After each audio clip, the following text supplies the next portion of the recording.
Hello, hello, hello, hello, hello, hello, hello, hello, hello, hello, hello, hello, hello, hello, hello. With the lights out, it's the dangerous. Here we are now, entertain us. I feel stupid and contagious. Here we are now, entertain us. I'm a lotto, I'm a bino, I'm a mosquito, my libido.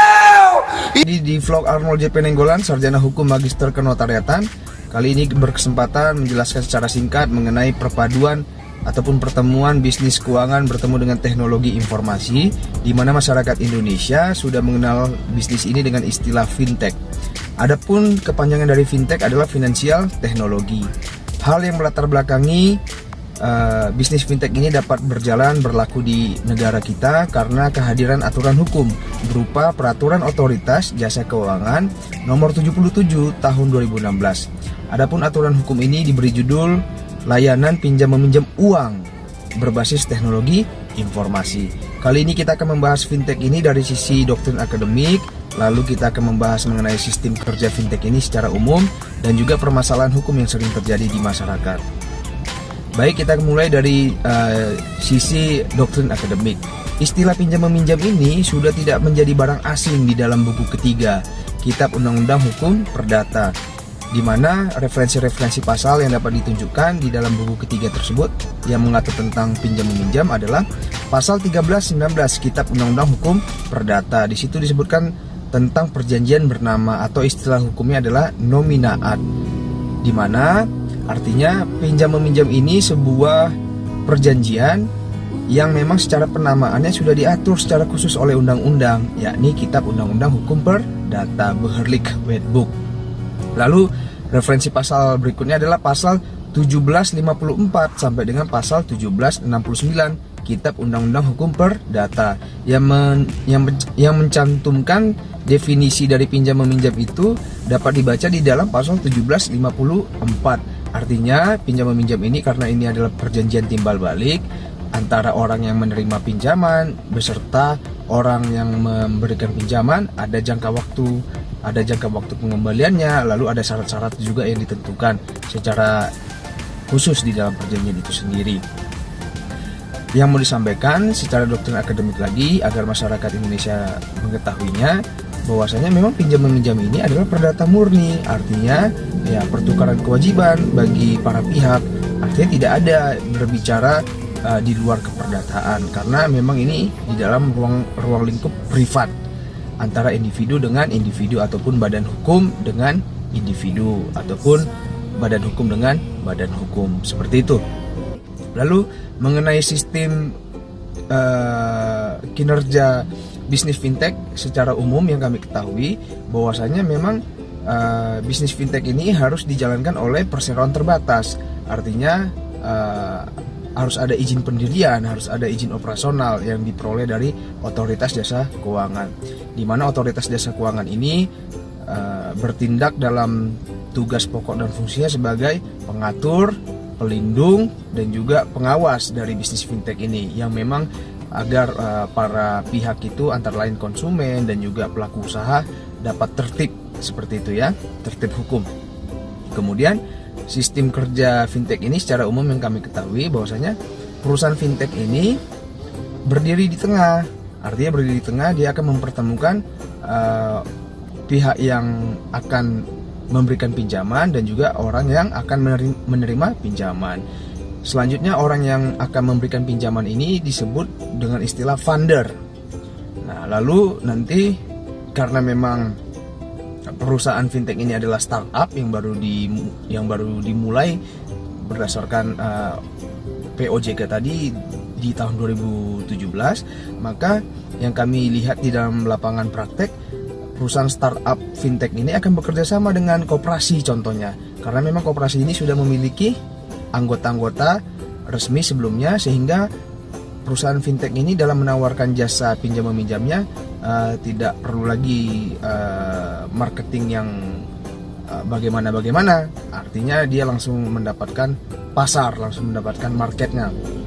Kemudian nanti perusahaan fintech karena berdiri di tengah tidak akan mempertemukan secara fisik ini antara funder ataupun orang yang akan memberikan pinjaman dan juga orang yang akan menerima pinjaman. Jadi tidak ada istilah empat mata. Mereka akan dipertemukan berdasarkan teknologi informasi, sehingga funder tersebut dapat memilih orang-orang yang membutuhkan dana terkait dengan jumlah dananya, terkait dengan jangka waktu pengembaliannya. Nah, nanti tinggal dipilih oleh funder di dalam portal namanya. Jadi di portal itulah nanti akan terpampang mengenai data diri ataupun identitas dari orang yang akan menerima pinjaman. Tinggal diklik, lalu nanti tinggal dikirim melalui virtual account. Di balik virtual account inilah ada account number bank ataupun nomor rekening bank. Jadi tidak ada komunikasi yang langsung antara funder dan juga orang yang akan menerima pinjaman. Kurang lebih itu sistem kerjanya. Dan sedikit tambahan, untuk menunjukkan hubungan hukum ataupun rehbe tracking antara perusahaan fintech dengan para stakeholdernya, bisa dilihat di situ bahwasanya terdapat perjanjian antara perusahaan fintech dengan funder, lalu perusahaan fintech dengan koperasi, perusahaan fintech dengan orang yang menerima pinjaman, dan juga perusahaan fintech bekerja sama ataupun punya hubungan hukum dengan perusahaan yang menyediakan teknologi informasi tersebut. Seperti itu. Jadi begitu banyak nanti dokumen-dokumen hukumnya. Lalu kita masuk ke permasalahan. Karena tadi disampaikan pinjam-meminjam ini merupakan keperdataan murni, sehingga apabila terjadi resiko bisnis, tentunya upaya-upaya hukum dalam memitigasi resiko bisnis tersebut harus sesuai dengan doktrin ilmu hukum keperdataan. Apabila contoh orang yang menerima pinjaman ternyata melakukan perbuatan ingkar janji ataupun istilah hukumnya wan prestasi, maka cara-cara untuk melakukan penyelesaian hukum itu ya dengan cara somasi, dengan cara memberikan peringatan sebagai bentuk kesempatan untuk menunjukkan itikat baiknya sesuai prinsip-prinsip yang sudah disepakati.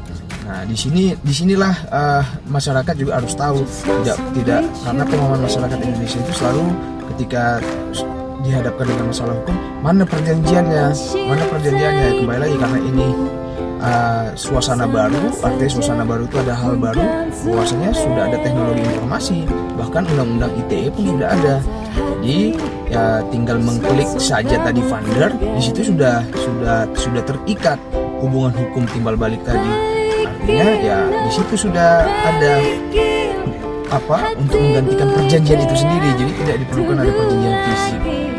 Ketika memang sudah dirasakan, dinikmati sejumlah uang tadi, ya sudah, berarti di situ sudah berlaku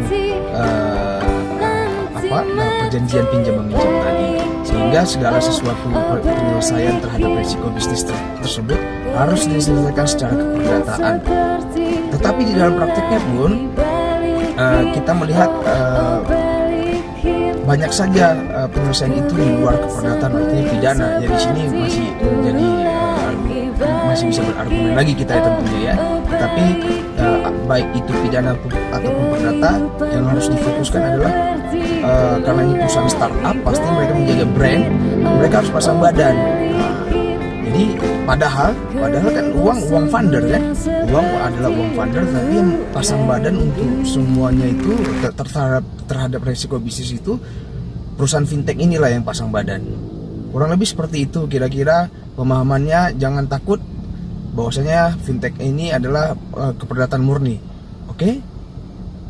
Semoga bermanfaat vlog kali ini. Terima kasih.